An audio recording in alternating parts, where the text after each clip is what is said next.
అర్స్మిల్ గారు నమస్కారం సార్. నమస్కారం అండి. విజయసాయిరెడ్డి రాజీనామా మీద ఎందుకు చేశాడు అనేదంతా ఒక చర్చ అయితే, అసలు జగన్మోహన్ రెడ్డి సమ్మతం లేకుండా విజయసాయిరెడ్డి ఇలాంటి నిర్ణయం తీసుకునే సాహసం చేయగలడా?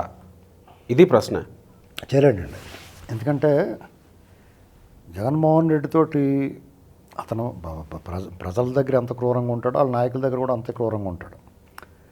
వాళ్ళంతా కూడా ఇప్పుడు మన పాత సినిమాల్లో చూపించేవారు, ఒక విలన్ ఉంటాడు, సార్ నేను ఆ ముఠాలో నేను మా ఇంటికి వెళ్ళిపోతానంటే అలాగే అని చెప్పి వెనక్కి తిరగానే డిస్కుని కాల్చేస్తూ ఉంటారు.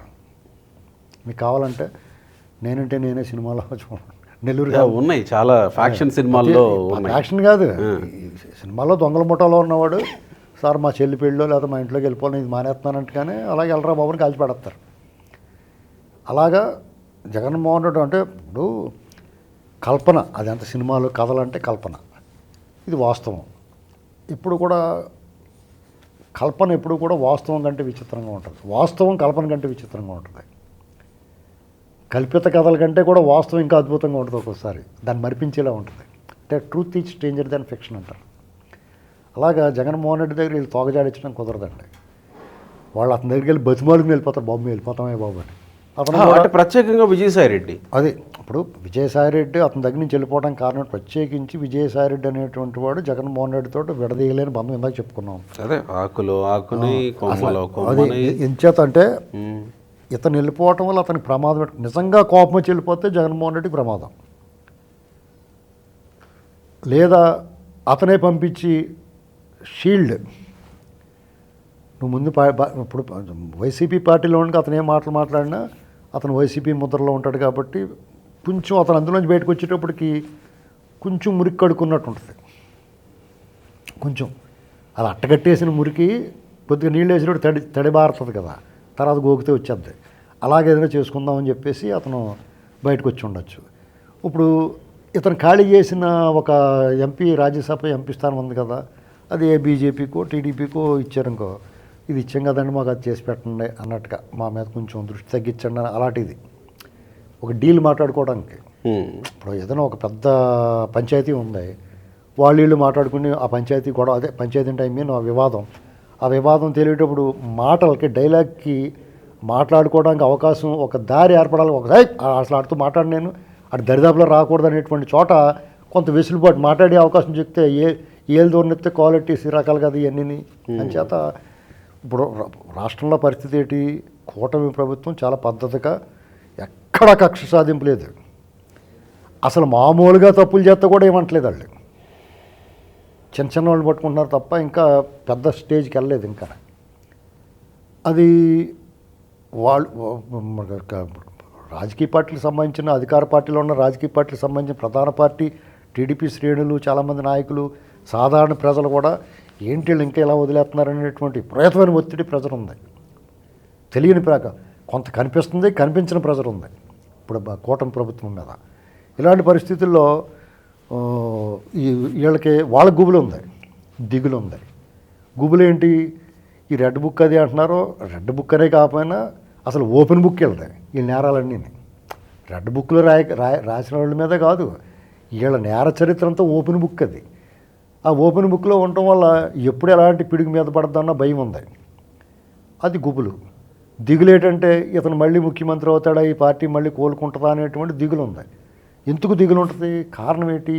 ఇప్పుడు జగన్మోహన్ రెడ్డి మళ్ళీ వస్తాడో మీ సంగతి చూస్తాడని అనుకునే వాళ్ళు ఆలోచించుకోవాల్సింది ఏంటంటే, జగన్మోహన్ రెడ్డి అనేటువంటి వ్యక్తి ఘన విజయం సాధించి అతను అరాచకం చేశాడు, అవినీతి చేశాడు, అడ్డగోలు దోపిడీ చేశాడు, డే లైట్ రాబరీ చేశాడు, మనిషికి మధ్య గోడ కట్టాడు, మతాల మధ్య చిచ్చిపెట్టాడు, ప్రాంతాల మధ్య చిచ్చిపెట్టాడు. అసలు అతను మనిషిగానే వ్యవహరించలేదు. అతను ఆవు చేలో మేస్తే దూడగట్టును మేస్తుంది అన్నట్టుగా అతను అలాగుంటే అతను కింద నుంచి పైనుంచి కింద వరకు కూడా అందరూ కూడా పిల్ల పిశాచాల్లాగా ప్రవర్తించాడు. అతను పురుషప్రాతం. జగన్మోహన్ రెడ్డి పురుషప్రాతం అంటే మగదయ్యం, వీళ్ళందరూ పిల్లదయ్యాలి, పిక్కు తినేసారు జనాలు పట్టుకుని. ఇలాంటి పరిస్థితుల్లో జనం అందరూ వికటొచ్చేసింది. సకల జనులకి మడతెట్టేసారు వాళ్ళు. మొదట్లో కమ్మాళ్ళని టార్గెట్ చేయడు, కమ్మవారిని డైరెక్ట్ టార్గెట్ చేయడు. వ్యాక్సిన్ గురించి మాట్లాడాడు, రాజ్యాంగబద్ధ పదవులు ఉన్న వాళ్ళు అన్నాడు, చంద్రబాబు గారిని అన్నారు. ఎవడే మాట్లాడినా కమ్మ సామాజిక వర్గం అమ్మి ఓడు కాబట్టి రామోజీరావు గారి గురించి అసలు దారుణంగా వ్యవహరించారు వాళ్ళు. ఏమీ పీకలేకపోయారు అన్నటువంటి అది సెకండరీ, కానీ మొత్తం టార్గెట్ చేశారు కదా. దాంతోపాటు ఇతను కూడా అందుకుని ఓడిచ్చారు అతన్ని. ఎవరికి అతనికి వచ్చిన అవకాశాన్ని జాగ్రత్తగా నోరు మూసుకుని అతను పని అతను చేసుకుని తినేదే తింటా ఇంట్లో పడుకుంటే కూడా అతను మళ్ళీ గెలిచి కూడా గ్యారంటీగానే. ఎందుకంటే ప్రజల బుద్ధిమాన్యం అలాంటిది. ఎవడ పనివాడు ఎవడ పనికి మాలినవాడు తెలుసుకోవడానికి వాళ్ళు కొరడా దెబ్బలు కొడతాయి కానీ తెల్లలేదు వాళ్ళకి. ఇలాంటి పరిస్థితుల్లో ఇప్పుడున్న టీడీపీ కూటమి ప్రభుత్వం ఎవరో ఎందుకు ఓడించలేరు అంటున్నానంటే, మొట్టమొదట ప్రజలకు స్వేచ్ఛగా హాయిగా ఉన్నారు. రోజు ఇంట్లోంచి అడుగు పెట్టగానే మీరు ఎక్కడ అడుగు పెడతారు? రోడ్డు మీద అడుగు పెడతారు. నొడలు నొప్పి వచ్చేసి ఇంటికి వచ్చేటికి అమృతాంజన శేష అయిపోయేలా ఉండేది ఒక్కొక్కరికన్నా. ఇప్పుడు రోడ్లు బ్రహ్మాండంగా వేసేస్తున్నారా? అంటే కూటమి ప్రభుత్వం చేస్తుంది అలాగదు. ఇవన్నీ వాళ్ళందరికీ పెన్షన్లు పెంచాడు, ఇలా రకరకాలుగా వాళ్ళు ఏదైతే హామీలు ఇచ్చారో ప్రజలందరికీ ఓరు బాబు హాయిగా ఉందరో బాబు అనుకునేలా ఉంది కదా వాతావరణం. వీళ్ళు ఎందుకు ఓడిస్తారు వీళ్ళని? నువ్వు అంత అరాచకం చేసే కాబట్టి నేను ఓడించారా? ఈ అరాచకం జోలికి వెళ్తలేదు వీళ్ళు. నువ్వు నిజంగా తప్పు చేసినా కానీ నిన్ను ఎరగొట్టేసే అవకాశం ఉన్నా కానీ కొడతలేదంటే ప్రజలు ఏమనుకుంటారు? వీళ్ళు మంచి వాళ్ళరా పాపం, ఆడంత ఇంకా ఎదవ్వని అంటున్నారు నిన్ను.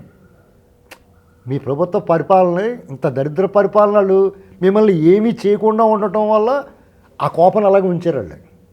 ఈ స్ట్రాటజీ చూడండి. ఒకసారి మనకు కోపం వస్తుందండి, ఇప్పుడేమో లాగేసిందని మన కోపం సాగు 3 వంతులు పోతుంది. అంతేగా కదా, పోతుంది కదా. నీకు ఆ కోపాన్ని ప్రజల్లో ఉన్న జగన్మోహన్ రెడ్డి గ్యాంగ్ మీద ఉన్న కోపాన్ని వాళ్ళు దాన్ని జాగ్రత్తగా అప్పుడు కోర్టు తీర్పులు రిజర్వ్ చేస్తున్నారు చూడండి, అలా స్టోర్ చేసి దాచిపెట్టేశారు అలాగా. నేను అందుకే అనుకుంటున్నాను వాళ్ళు ఇప్పుడు గబక్కనే వీళ్ళందరూ 4 పీకేసి లోపల పడేస్తే అప్పుడు నందిగం సురేష్ గురించి ఏమన్నా మాట్లాడుకుంటున్నాడా, లేకపోతే ఆడవడం బోర్గడ్డ కూడా అవడం ఉన్నాడు, వర్ర రవీందర్ రెడ్డి. అదే వాళ్ళందరికీ అయిపోయింది కదా, ఆడవారు అయిపోయింది అని తీసేయండి, వికెట్ తీసేయండి, పక్క తూసేయండి అంటున్నారు. అంచేత ఆ కోపాన్ని అలాగే దాచి ఉండిచ్చారు. రేపు మళ్ళీ ఎలక్షన్ వచ్చేసింది అనుకోండి, నిజంగానే 5 ఏళ్ళు గడిచిపోతే వీళ్ళు పని ఏదో చేసుకెళ్తారు. అమరావతి కనపడుతూ ఉంటుంది, పోలవరం కనపడుతూ ఉంటుంది, పెట్టుబడులు ఎలాగైనా వస్తాయి కదా. ఇప్పుడు వీళ్ళు పట్టుకుని లాక్కు రాపని వచ్చి పడిపోయి కదా, ఆల్రెడీ బోర్డుని ఉన్నాయి కదా. ఇప్పుడు దావోస్కి వెళ్ళి వీళ్ళు ఏం చెప్పారు? మాకు అది కావాలి ఇది కావాలి పెట్టమని ఏం బతిమాలలేదు. మా దగ్గర ఏముంది, మా మార్కెట్ చూసుకోండి, మీకు మేము investor friendly leader ruler Chandrababu Naidu garu. ఇవన్నీ చూసిన తర్వాత ఆటోమేటిక్గా వాళ్ళే బతిమాలు వస్తారు. ఎంత ధీమాగాళ్ళు ఉంటే అది ఒక దిగులు, ఇంక మళ్ళీ రావని. అంచేత ఏం చేస్తారు? మునిగిపోయి వాడు పడవలు ఎవడుంటాడండి? లైఫ్ బోట్ అని ఎక్కేస్తాడో లేదంటే ఇంకో అంటే మునిగిపోయే పడవలో అందరూ ఉండరు, కరెక్టే. రాజకీయ నాయకులు ఎవరు ఉండరు, పోతారు. కానీ రాజకీయాలకు అతీతం కదా జగన్మోహన్ రెడ్డి విజయసాయిరెడ్డి బంధం. అవునండి. జగన్మోహన్ రెడ్డికి తెలియకుండా విజయసాయిరెడ్డి ఇలాంటి సాహసానికి ఒడిగడతాడా? ఖచ్చితంగా తెలుసండి. అప్పుడు జగన్మోహన్ రెడ్డి ఏం చెప్తాడు? నువ్వు దూకేసి వెళ్ళిపోయి ఇంకో పడవ ఏదైనా దొరుకుద్దేమో పట్టురా అని పంపిస్తున్నాడు. ఇప్పుడు వీళ్ళందరి ప్లాన్ ఏంటి? అంటే బీజేపీలో పడవా, టీడీపీలో పడవా, జనసేనలో పడవా? ఇప్పుడు మీకు టీడీపీ జనసేన వీళ్ళకి ఏమైనా ఆశ్రయం ఇచ్చి వీళ్ళకి ఏదైనా చేస్తే చీయని ఉమ్మేస్తారు. జగన్ మీద కన్నా కోపం వీళ్ళ మీద వస్తుంది. అలాంటి పనికి మళ్ళీ పని వాళ్ళు చేయరు. మరి బీజేపీకి అలవాటు కాబట్టి చేస్తుంది. వాళ్ళు అలవాటు చేస్తారు కదా మనకి, దొంగోళ్ళతోటి సాంగత్యం, దొంగోళ్ళతోటి. ఇప్పుడు మనం అలవాటు అయిపోయాం కదండి, అది కొత్త ఏం కాదు కదా. అందులో పోతే టినోపాల్లో అయిపోయినట్టు వాషింగ్ పౌడర్ నిర్మాణం అని చెప్పేసి ఒక 7 చూరుకుంటారు. సో బీజేపీ పడవ సిద్ధం చేసి ఉంది. పెద్ద ఇష్యూ కింద తీసుకోరు ఎవరండి. ఆయన డైరెక్ట్గా చెప్పాడు కదా, నన్ను వాళ్ళే కాపాడారని. ఇప్పుడు ఏమండి మనకేమైనా బుద్ధి లేదా? మనకు తెలియట్లేదా? జగన్మోహన్ రెడ్డి నేను విదేశాలకు వెళ్తానంటే, నేను కోర్టు కూడా అడిగట్టనంటే అతను అలాగండి మీరు ఎందుకంటే రావటం మీకు కాలనీ పోతుంది, మీరు వెళ్ళిపోండి బాబు ఎక్కడికి వెళ్తే అని చెప్పేసి ఆటలు వచ్చేస్తున్నాయా? ఎలాగొస్తాయండి అవన్నీ? ఒకవేళ అలాగొచ్చిందనుకో, కేంద్ర పెద్దలు చాలా వేడి అని చెప్పేసి టపటపటమని ప్యాక్ కలిపి కలిపేస్తారు కదా, వాళ్ళందరినీ అటు ఇటు తోసేస్తారు కదా. అమరావతికి అనుకూలంగానో లేకపోతే తీర్పులు వస్తున్నాయని చెప్పి వాళ్ళు ఏం చేశారు? అప్పుడు ఎక్కడ దోస్తారు వాళ్ళందరినీ? కాబట్టి సకల చరాచరాన్ని నేను శాసిస్తానంటాడు పైన ఉన్న దేవుడు. అలాగే ఈ దేశంలో అన్నీ శాసిస్తారు. మనం వాళ్ళు కూటమిలో పొత్తులో ఉంటే వాళ్ళు నోరు మూసుకుంటారు, మనం ఎందుకు మూసుకుంటాం? ఒక్కటి మాత్రం గమనించాలి, ఈ గ్యాంగ్కి ఎవడ సహకరిస్తే తాత్కాలికంగా ప్రజల మరుపు ఉంటుందేమో అనుకుంటున్నారో వాళ్ళు చరిత్రహీనులు అవుతారు. వీళ్ళు చేసిన పాపాలు మామూలు పాపాలు కాదు. జగన్మోహన్ రెడ్డికి తెలియకుండా ఏమీ జరగదు. అతను కూడా ఉండి సహాయం చేశాడు. ఇప్పుడు విడిపోయి దూరంగా వెళ్ళిపోయి సహాయం చేయడానికి సిద్ధంగా ఉన్నాడు అతను. అదే మీరు అన్నట్టు రక్షణ కవచం అని రక్షణ కవచమే. ఎందుకంటే ఇతను కూడా తోడుతాం కదండి. ఉమ్. ఇప్పుడు జగన్మోహన్ రెడ్డిని రక్షించడం అంటే ఇతను రక్షించుకున్నట్టే. అంతే కదా. అంతే. లేదంటే అతను ఏం చేయాలి? కన్ఫెషన్ అప్రూవర్గా మారిపోతేనే నమ్మాలి మనం అతన్ని. మిగతా ఏ విషయాలు నమ్మకూడదు.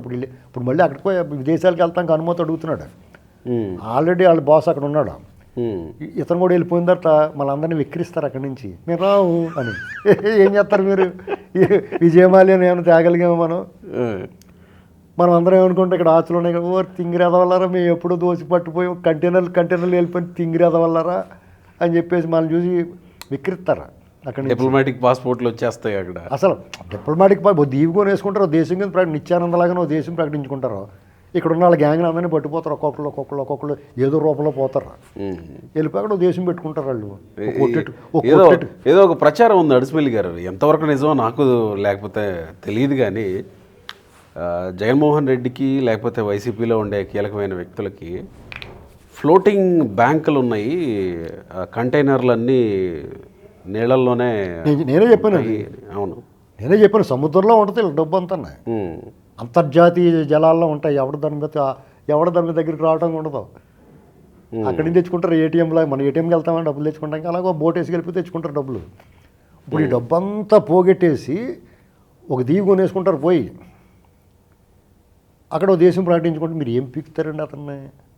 ఈ సర్వస్వతంత్ర సర్వసత్తాక భారతదేశంలో ప్రజాస్వామ్యం పరిడివిల్లుతుంది, ఈ ప్రపంచానికే ఆదర్శం అనుకున్న దేశంలో వ్యవస్థలన్నీ భ్రష్టు పట్టిపోయిందా, నిర్వీర్యమైపోయిన తర్వాత ఇలాంటి బందిపోటు దొంగలో దండుపాళ్ళు బ్యాచ్ నడి రోడ్డు మీద విచ్చలవిడిగా వీరవిహారం చేస్తుంటే, రాజ్యాధికారానికి వచ్చేస్తుంటే, ప్రజలు పీడించుకు తింటుంటే ఏమీ చేయలేని మనం అసక్తులు అయిపోయాం సగటు పౌరులు.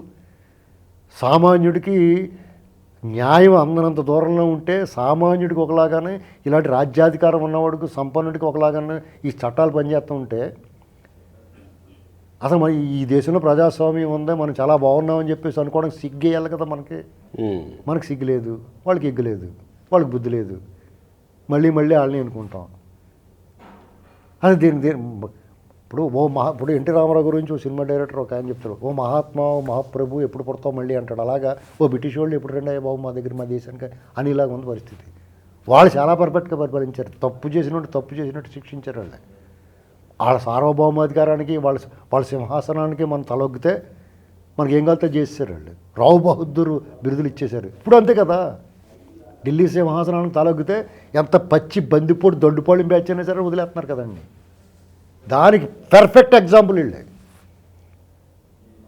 నీ తోలు తీస్తామన్న వాళ్ళు కూడా ఇవాళ పైకి ఇంక చూస్తారు, తోలు తీస్తానికి ఇంకా కత్తి దొరకలేదండి అంటున్నారు వాళ్ళు. కాబట్టి కామ్రేడ్స్ మీరు ఏం చేయాలంటే మూసుకొని కూర్చోవాలి. రైట్.